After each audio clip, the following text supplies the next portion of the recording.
Sometimes the power of doing is doing nothing. Don't be a slave to your life. If your life feels loud, distracting, and overwhelming, you need to watch. We're going to explore the hidden truths only revealed in silence and solitude. Learn to rewrite your brain, unlock your creative energy, and find all the motivation you need. I'll end with 5 life-changing ways how you can harness the magic of silence and cultivate confidence, mindfulness, and deep inner healing. And by the end, you'll be on your way to finding your inner sanctuary, and the noise begins to evaporate. And there's a lot of noise out there. And in here, and in here, everywhere. So let's get to it. Welcome to Season 3 of Roar. Here are 5 ways to harness the power of solitude and silence in your daily life. Make yourself a priority. Try this. Within 15 minutes of waking up, take a moment to reflect. Do not touch your phone. It's the first thing I do is get my phone. I've trained myself to not do that for 15 minutes, at least, if not more. Think about what you want to accomplish before starting your day. Write down 3 things you want to do for you, 3 things you want to do for someone else, and at the end of the day, check that list. No judgment. Just check the list. Did you do it or not? If not, you try again tomorrow. It's okay to not do it all. But you want to take a moment to write that stuff down, because the act of writing really burns into the brain and makes it more likely to be remembered. And hold yourself accountable. Give yourself time to decompress. And I mean, when you're headed to a work event or to any kind of event, take a moment, maybe go early, have a drink by yourself. Or what I do is when I go to a lot of receptions, I get there about 15 minutes early and I walk around the block or the area, just clearing my head, being with myself, no music, no podcast, just me and the noise of the city, so that when I go into that space, I am fresh, because those events can drain you. One is okay, but having once or twice a week can be a lot. And it may look fun on Instagram to dress up and wear my little suit coats and feeling fabulous.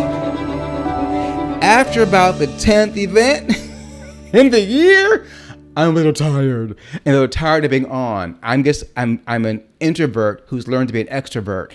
And I'm an extrovert for work, but for myself, I like being alone like this. I like just doing this. I love it. I love it. I always have. I make it work, but if I could choose, I'd rather be home. So I do that for myself. Then I'm not at the mercy of the event. I'm in control of how I feel, and I can bring my best self to the event and really make a time that I'd rather not be at be a fun time. And I always have fun once I get there, but it's getting there. That's the trick for me. Allow a moment of silence to give you clarity and confidence before you speak. I'm not talking about taking a moment by yourself. I'm talking about in the moment in a conversation, a meeting. You don't always have to speak. Even when you know your opinion is needed, even if you know the answer or you have a suggestion, you don't have to speak. It's very powerful to stop and think, pause, and listen. You're going to be much more confident, your words will have much more gravity, and you can really get what you want done. This is what I got to work on, because I want to go fast. You can imagine me talking in a meeting. I make myself crazy. When I take a moment, I'm in a much stronger position, and what I want becomes less important. Being heard becomes less important. I'm just in the space, being with the group, being in a collaborative, creative space, and it's much more powerful, much more healthy. Observe, breathe, observe, reflect, respond. For example, observe the email. Breathe. Observe again and reflect. Read it a second time. Then respond. And don't send right away. If it's not time sensitive, wait till the next day, especially if it's one of those email wars. How dare we go back and forth in email, things you would never say in person. All of that becomes so unnecessary, so non-productive, so horrible, and can really ruin the environment of a healthy working environment. It can really turn a healthy environment to the dark side. So think about that. What are you doing to contribute to peace or war? And email wars are never a good thing. So if you find yourself in the midst of an email battle, observe, breathe, observe, reflect, respond the next day. And if you have to respond immediately, take that breath, take a walk to the bathroom, come back and read it again. Sometimes responses are not worth it. I just go, I'll let them have that one. That's not the important part. This is what's important, is are you caring for you? Even if they're being abusive or toxic or disrespectful or demeaning or all the awful things people are to each other, if that's happening, It cannot penetrate if you've decided you're invincible to that. You control how you feel. You control how you react. You control how you interpret the world. See them as wounded children. See them as people that need attention. See them as people who are throwing their pain at you. And you'll pity them and you'll feel better about yourself. I do this all the time and it really works. I can go to work and smile and not care what's really going on because I have found the peace and inner sanctuary within myself in any space, even a toxic one. Here's a good one.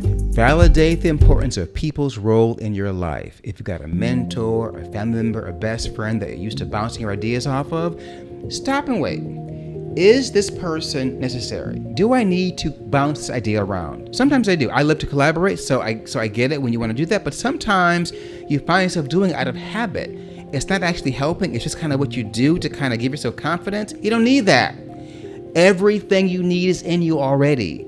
I dare you to just trust that voice that you have trained your entire life to deal with your life. And if you feel you need it, go for it. Bring in that person to the conversation, but make sure you've done it purposefully, not by accident, not because you always do. That really helps you draw clear boundaries and get the muck out of your life. The people that really are valuable to you and you're valuable to them and they're giving you the benefit of the doubt, they're having your best interest at heart and vice versa, you rise together and your life settles. And all the noise is just noise. It's over there, it gets further and further away. I do this and it works.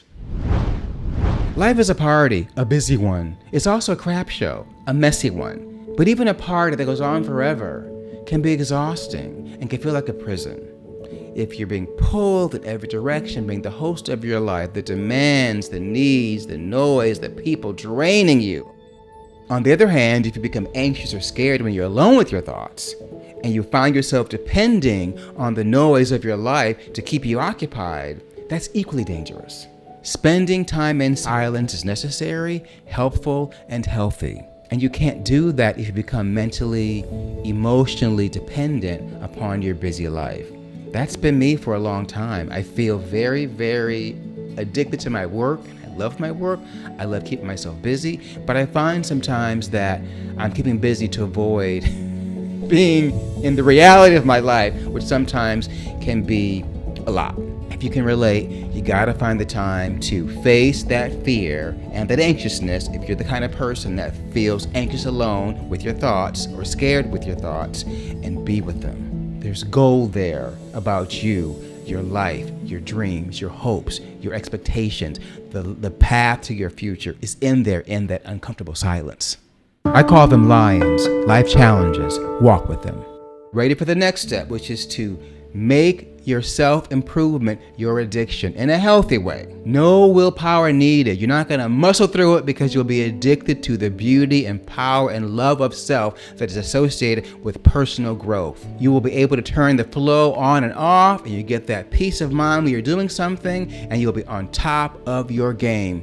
We're going to talk about that next. It'll be here when it's posted. The full playlist will be there. There's a full list of episodes in the description. And remember, one planet, one tribe, one world, one love. I'll see you there.